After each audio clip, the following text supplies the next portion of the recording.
Do not waver in the face of people who do not understand what you have been called to. And a lot of people are not going to understand what you have been called to. When I tell y'all stand on business, Elijah is like not playing no games. We had 850 people slaughtered. So you are placing your confidence in yourself. You should really be placing your confidence in God. That's where his conviction came from. This ends up being like a showdown. It's like meet me on the playground at 10 a.m. and we gonna see who can really fight like that. Hey y'all, what's up, and welcome back for another Bible study video. Today we are going to be talking about the courage to be bold. We're going to be talking about conviction. We're going to be talking about standing on business, because listen, woo, you're reading from First Kings, talking about the prophet Elijah. And let me tell y'all something about Elijah. He was that dude, but it's weird because to everybody else, he seemed very much so like well put together. He was very convicted. He stood his ground. Anytime he communicated from anything that he heard from God or the Holy Spirit, he really communicated that, right? When he was with God, he was like broken down.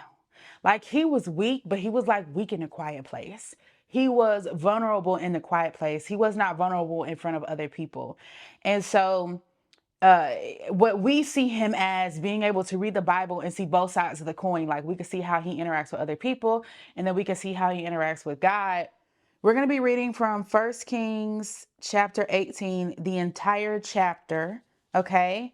And I'm actually going to give you guys, I will tell you this, right? The chapter that we're going to be reading, Elijah is very like, when I tell y'all stand on business, Elijah is like not playing no games. But then we actually see in 19, he has a bout with suicidal thoughts. And we're not going to read chapter 19, but he has this like back and forth with really like not wanting to be here and wanting to die, and having that conversation with God of him feeling alone. So if you have ever felt that type of way, I highly recommend reading chapter 19. But let's get to chapter 18, okay? So I am reading First Kings chapter 18 from my Life Application Study Bible, the New International Version, okay? And this is an exchange between Elijah and Obadiah, okay? So it says, after a long time in the third year, the word of the Lord came to Elijah, go and present yourself to Ahab, and I will send rain on the land. So let me give you a little bit of preface here. So in chapter 17, 1 Kings 17, we see the land experiencing a 3-year drought. So God came to Elijah and said, it's going to be a 3-year drought. And we're going to talk about, drought seasons. It may have to be a whole series on drought seasons and how to operate in drought seasons, because sometimes we go through seasons that are dry and barren and there's nothing there, and we feel like there's nothing to eat and there's nothing to drink, and we are feeding off of an emptiness, but God is still calling us to move in a season of dryness, in a season of drought. So drought season is coming soon. Okay, it's coming soon. It's coming soon. But it says, go and present yourself to Ahab, and I will send rain on the land. So Elijah has had this back and forth battle with the queen of the land, and that's the queen Jezebel. Okay, so Elijah and Jezebel, they enemies, but obviously Jezebel is in a place of power, and her partner Ahab is also in a place of power. Okay, so Obadiah is actually Ahab's like servant, okay, of sorts. He's like his palace administrator. Okay, so Elijah says, go and present yourself to Ahab, and I will send rain on the land. So Elijah went to the word of the Lord came and said to Elijah, go and present yourself to Ahab, and I will send rain on the land. So the Lord saying to Elijah, go to Ahab. Now Ahab been looking for Elijah. Like Ahab has been all around the lands. Like, where is this dude? Because we have to get rid of him because he's causing up a stir. Like, they have really been trying to hunt him down and kill him. So this is a scary thing for God to come and say, hey, go present yourself. Like, go show up. So Elijah went to present himself to Ahab. Now the famine was severe in Samaria, and Ahab has summoned Obadiah, his palace administrator. Obadiah was a devout believer in the Lord. While Jezebel was killing off the Lord's prophets, Obadiah had taken 100 prophets and hidden them in 2 caves, 50 in each, and had supplied them with food and water. Okay, so it's a lot going on. Okay, the Old Testament is just all messy, but it's a lot going on. Okay, so Obadiah, although he is the palace administrator, he believes in God. And he's just kind of like, he's believing in God, but he's doing it a little bit in hiding. And so while the palace is conspiring together to kill off God's true prophets, right? They're conspiring to kill off God's true prophets. Obadiah is working behind the scenes, having his own little underground railroad, basically, and he's hiding prophets in caves. So at this point, he's hidden 100 prophets. Mind you, the people who live in Samaria are a little bit like, they're a little bit like unaware of like what's really going on, because Jezebel has her own prophets, right? She has appointed these false prophets. She has chosen these people who are just going to say whatever she wants them to say and do whatever she wants them to do. But she's calling them prophets and she's telling everybody else these are the prophets. But prophets are people who hear from God, not people who hear from other people, if that makes sense, right? So they have been working to kill them off, and Obadiah on the low has been hiding them. So at this point, in 2 different caves, he has 50 people hiding, and he has supplied them with food and water during this drought. So he is keeping them alive. Okay. In verse 5, it says, Ahab has said to Obadiah, go through the land to all the springs and valleys. Maybe we can find some grass to keep the horses and mules alive, so we will not have to kill any of our animals. So Ahab's going into like survival mode. Like, we got to keep the animals alive. Okay. So they divided the land they were to cover, Ahab going in one direction, Obadiah in another. As Obadiah was walking along, Elijah met him. Obadiah recognized him, bowed down to the ground, and said, is it really you, my lord Elijah? Yes, he replied. Go tell your master Elijah is here. And then verse 9 says, what have I done wrong? Asked Obadiah, that you are handing your servant over to Ahab to be put to death. As surely as the Lord your God lives, there is not a nation or kingdom where my master has not sent someone to look for you. And whenever a nation or kingdom claimed you were not there, he made them swear they could not find you. But now you tell me to go to my master and say Elijah is here. I don't know where the Spirit of the Lord may carry you when I leave you. If I go and tell Ahab and he doesn't find you, he will kill me. Yet I, your servant, have worshipped the Lord since my youth. Haven't you heard, my Lord, what I did while Jezebel was killing the prophets of the Lord? I hid 100 of the Lord's prophets in 2 caves, 50 in each, and supplied them with food and water. And now you tell me to go to my master and say Elijah is here? He will kill me. So Obadiah is basically like, listen, he's been looking for you. So if and when he goes somewhere and he thinks you're there, he gets really mad. So you're telling me to tell him that you're here. But if you decide you're going to do a little disappearing act and not be here, I'm going to die, because then it looks like I'm a liar, right? That's what Obadiah is saying. He's like, first of all, you're not going to make me look crazy and then get me killed. And like, wait a second, we on the same team. That's when he starts saying, listen, have you not heard what I've done? Like, I have hidden prophets in the caves and kept them alive. Like, we supposed to be on the same team. You handed me over to the enemy. So Obadiah is like scared. Okay. Elijah said, as the Lord Almighty lives, whom I'm served, I will surely present myself to Ahab today. So Elijah's like, I promise you, I got you, bro. Just, this is going to be good for you, right? Like, go to him, tell him that you found me. You're going to look good. I promise I'll be here when he comes to look for me. Okay. So in verse 16, it says, so Obadiah went to meet Ahab and told him, and Ahab went to meet Elijah. When he saw Elijah, he said to him, is that you, you troubler of Israel? 18, I have not made trouble for Israel, Elijah replied, but you and your father's family have. You have abandoned the Lord's commands, and I have followed the Baals. Now summon people from all over Israel to meet me on Mount Carmel, and bring 450 prophets of Baal and 400 prophets of Asherah who eat at Jezebel's table. So this ends up being like a showdown. It's like, meet me on the playground at 10 a.m. and we gonna see who can really fight. Like, that's really what's happening right now. Okay. Because Ahab is approaching him and he's saying, you troubler of Israel. And he's like, nah, that's you and your family, homie. Like, he really is. Elijah's about that life, y'all. He is like OG. Or he's a real OG. Okay. So he says, summon your prophets. Bring your folks to the Mount Carmel. We gonna see who really about that life. And he says 850 people. So not only, I'm getting excited, not only is Elijah saying, bring your people that you really say is prophets, because they really not I'm the real prophet, right? Not only is he saying that, he's saying bring 850 for me. Me and God is still more than you and 850 false prophets. Like, he is really just, I love it. Okay. I love it. So he says, and bring 450 from Baal and 400 from Asherah. So that equals 850 who eat at Jezebel's table. So he said, bring the ones who eat at Jezebel's table. Those are the false ones. Okay. So verse 20 says, so Ahab sent word throughout all Israel and assembled the prophets on Mount Carmel. Elijah went before the people and said, how long will you waver between two opinions? If the Lord is God, follow him. But if Baal is God, follow him. So Baal is like the false god that the people of Samaria have been worshiping. And they have all these other kind of, spirits and stuff. But he's basically like, he stands in front of 850 people and says, choose your side.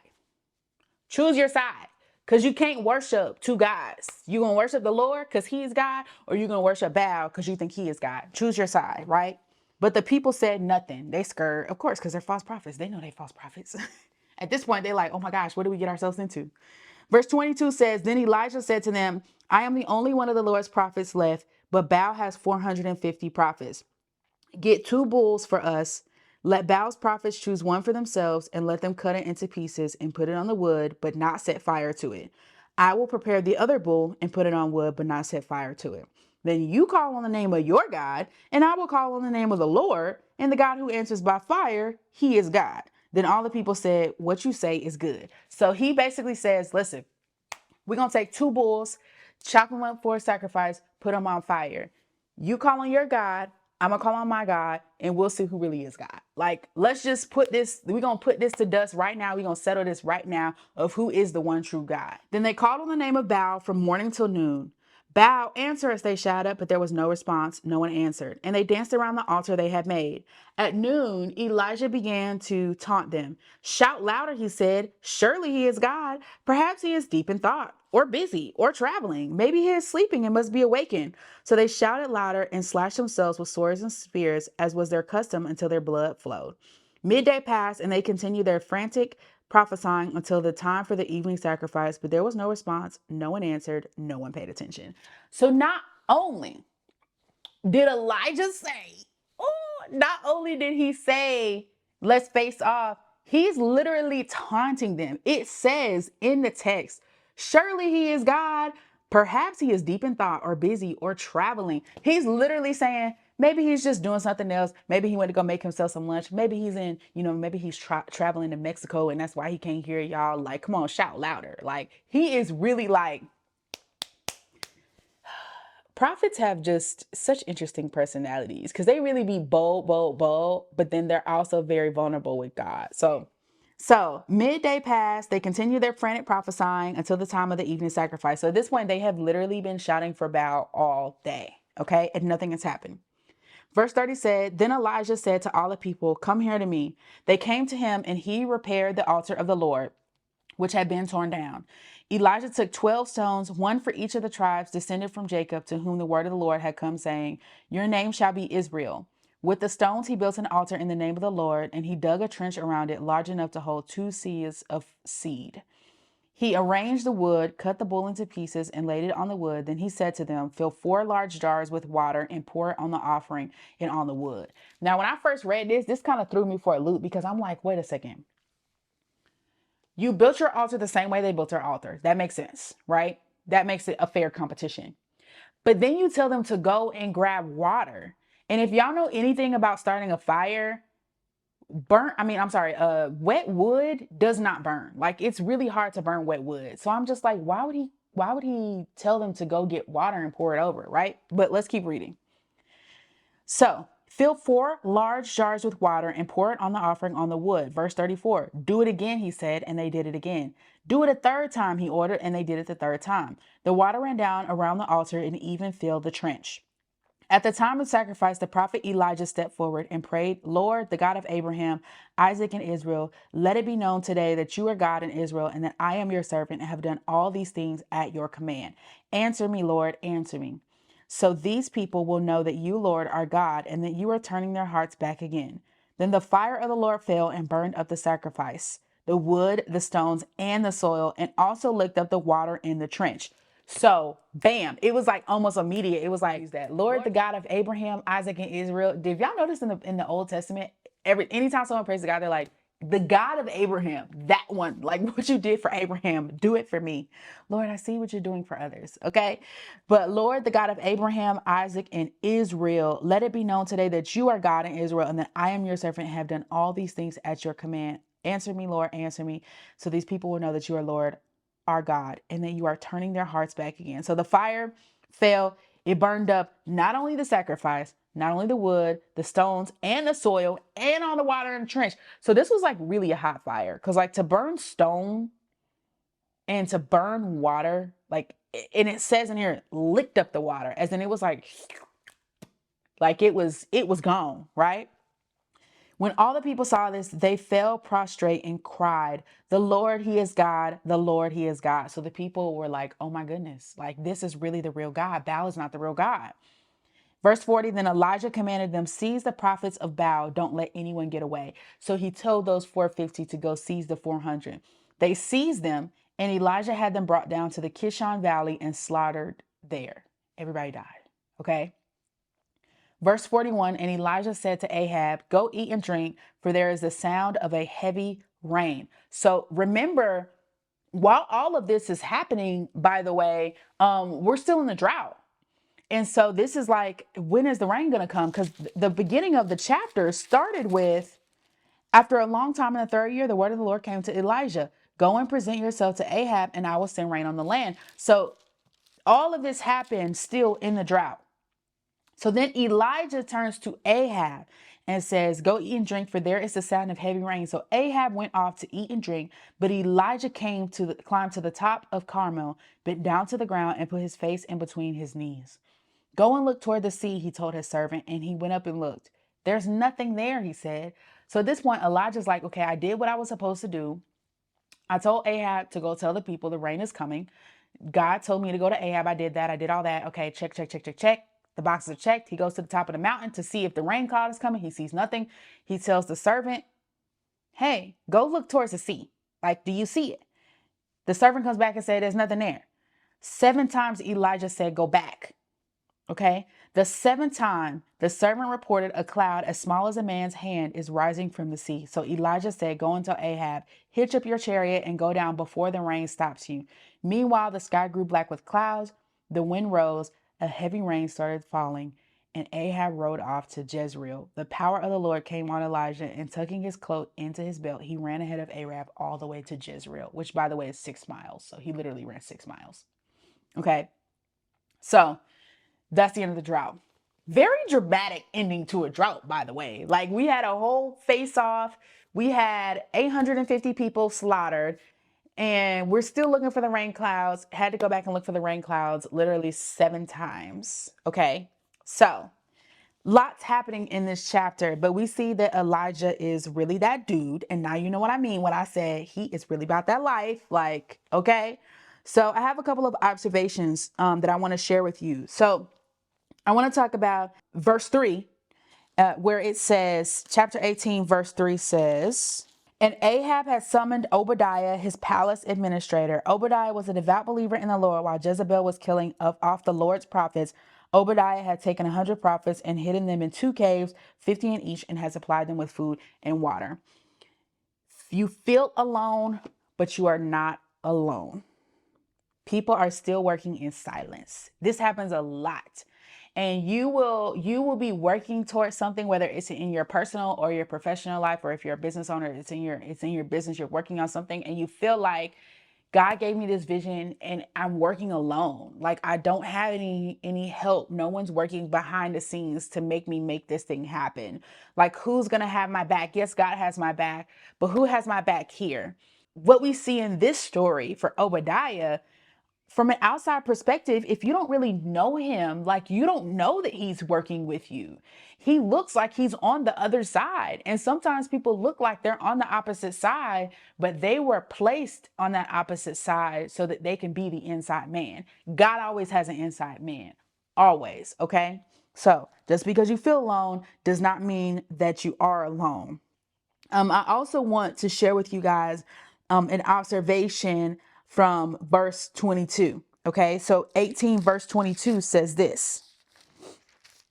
Then Elijah said to them, I am the only one of the Lord's prophets left, but Baal has 450 prophets. Okay.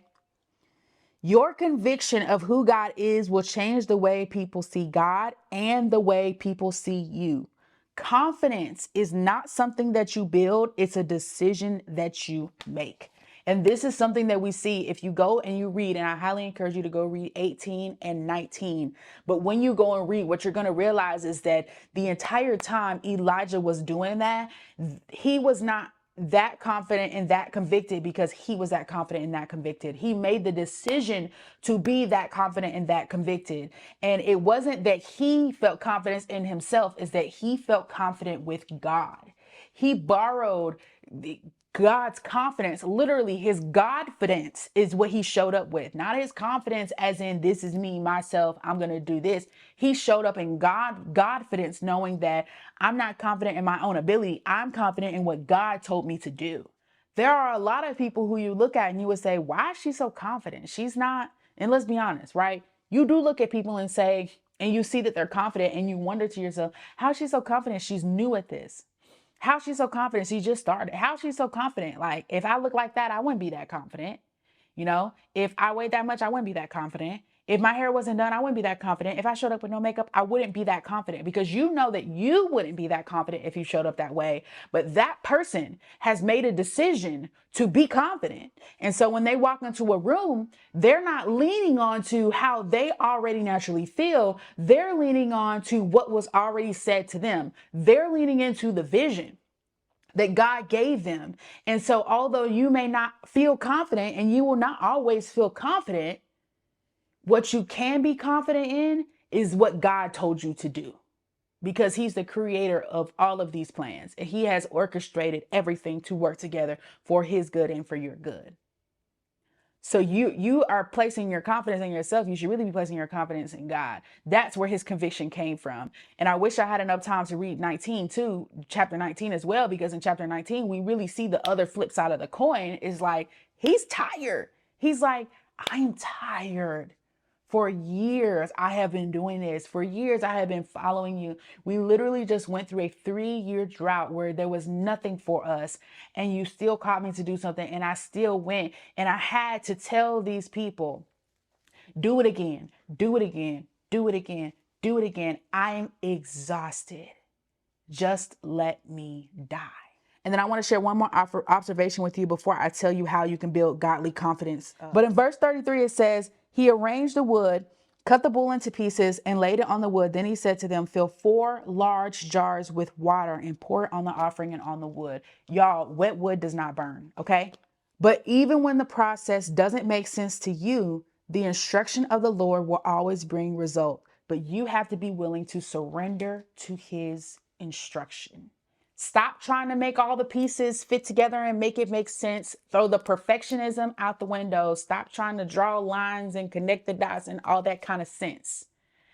God is often going to call you to do something that is contrary to what we know works in the earthly realm, because he is testing to see how much trust you have in the instruction that he told you to do. You have to surrender. Sometimes you have to surrender your emotions and say, you know what? I can't do this by myself. I've tried all of the things that they said would work. I've tried all of the strategies. I've tried all of the pathways. I've tried everything, right? And you're going to come to a point where you realize it didn't work because I didn't do it with God. It didn't work because I didn't surrender to God when I was doing it. And then you find yourself at a place where it's like, I got to go back and do it again.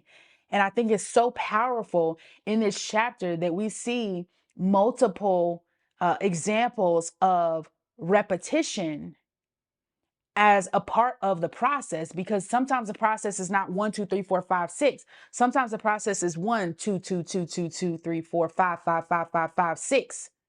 Maybe it's I have to repeat because God wants me to do it again because I need to give more. Maybe I need to repeat because in the attitude in which I did it the first time is not the attitude in which I should have done it. That we see in text and other areas, right? The way that you give is the way that you're going to receive. The way that you sow is the way that you're going to reap. So maybe I need to do it again because I didn't do it right. Do it again. God's saying do it again. Let go. Stop trying to control it all, okay? Because this is not your plan. This is God's plan, and you're a tool in God's plan, okay? You are a vehicle to facilitate God's plan, but it ain't your plan. So you have to release the control. So what I'm going to give you right now is going to give you 4 things that you need to do in order to build godly confidence, okay? And to walk confidently into what God calls you to do. Number 1, conviction. I want you to approach tasks that would normally scare you with conviction that you're not working alone, because you're not working alone. So when you have received your vision, you maybe have already received the vision of what you're supposed to be doing or what you're called to do in this season. I want you to walk in that with conviction. Don't wait to build the confidence and do it over and over and over again, because then you'll end up having to do the same thing over and over again when you really didn't have to begin with.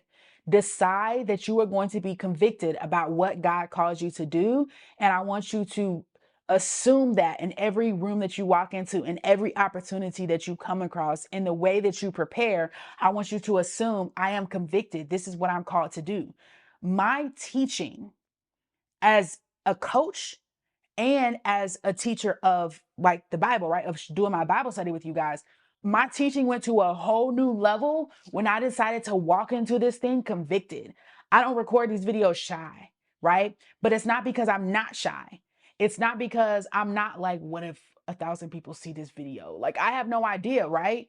But I'm walking in the conviction that this is what God told me to do. So whatever happens after I record this video is not on me, it's on God, right?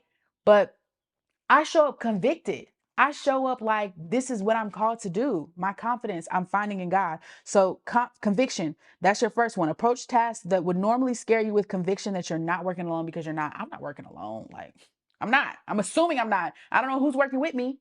Sometimes I know who's working with me. I got friends who also are on their walk with Christ, and I know they're working with me behind the scenes, right? But I'm sure there are many other people who are working with me, right? Number 2, the second thing you can do to build godly confidence is commitment. Stand on what you believe. Do not waver in the face of other people, and don't let opinions of other people change what you know is right. Stop letting people who are not on track tell you that you are off track. I saw this in a post yesterday and I said, it's time to record that Bible study, because I did these notes days ago. But I said, it's time. Do not let the opinions of other people allow you to waver on what God has already told you. He already gave you the vision. He already gave you the instruction. Don't let your cousin's opinion, your friend who ain't got nothing going on anyway opinion, I don't care if it's your mama. If it is in opposition to the vision that God has given you, you cannot let that opinion allow you to waver. Do you think when Elijah was standing in the face of a man who was trying to hunt him down and kill him, when he said, bring 850 of your prophets to the mountain, do you think that if he would have wavered when he said that the result would have been the same, that the outcome would have been the same? There's no way. Do not waver in the face of people who do not understand what you have been called to. And a lot of people are not going to understand what you have been called to. A lot of the prophets throughout the Bible, including Elijah, they were the underdog. They were outnumbered. This is literally one man plus God versus 850 men. You are going to be outnumbered, but you are not outpowered, okay? You're going to be outnumbered, but that is not going to outweigh the ability of what you have to do. 850 people may tell you no, but you and God, that's your yes. That's all you need, okay? So commitment. The third thing, surrender. And this is like literally my theme for the entire year, right? Be willing to surrender to God's instructions, even if they do not make sense to you. Surrender. Give up control. It's time to give up control and go back to God. Okay? It's time to give up control and go back to God. This is not your confidence. It's Godfidence. It comes from one source and one source only, and that is God. It does not come from dressing better. It does not come from getting your hair done. It does not come from having your makeup done. It does not come from having a fancy camera. It does not come from, oh, now I got a mic. Everything's going to sound better. Now I got a background and things are set up and I got sound over here and lighting over here. And, now I'm confident. It doesn't come that. It comes when you decide that your strength comes from one place and one place only, and that's God. And no matter what the sound is, no matter what the lighting is, no matter what the camera looks like, no matter how much funding you have, no matter what your business plan looks like, no matter how many followers you have on social media, God's going to make you visible to who you need to be visible to. He's going to show you to who you need to be showed to. He's going to promote you to where you need to be promoted to. He's going to put you in the seat that you need to be sitting in because you realize that your confidence comes from him. Okay. And you have surrendered those instructions. And the last thing you can do, number 4, to build godly confidence is keep showing up until you get confirmation. You're quitting too soon. You are quitting too soon. You did it one time and you quit. You did it twice and you quit. We see it right here in the text in chapter 18. They poured the water on 3 times. The servant went to look for the end of the drought 7 times. He went to look for the end of the drought 7 times. And that was just a sign. And once he saw the cloud as small as a man's hand coming over the sea, it was from that point on, it was quit. It was like the rain is coming, the rain is coming, the rain is coming. They were literally trying to outrun the overflow to warn the people the rain is coming. But he had to look 7 times for the end of the drought. It's coming, but you may not even know it's coming because you didn't look 7 times. My goosebumps. I got goosebumps right now. Because you looked 3 times and you quit because you didn't see the sign. And it doesn't mean that it's not coming. It's still coming, but you didn't see it because you stopped looking. You're quitting too soon. You're quitting before the end of the drought. Don't stop in the dry season. Okay? Don't stop in the dry season. So those are the 4 things you can do to build godly confidence. I hope that you guys enjoyed this Bible study. Please make sure you subscribe, like, comment, share this with a friend that you feel like it may be in a drought season, is ready to come out of that drought season. All right. I love y'all. See y'all later.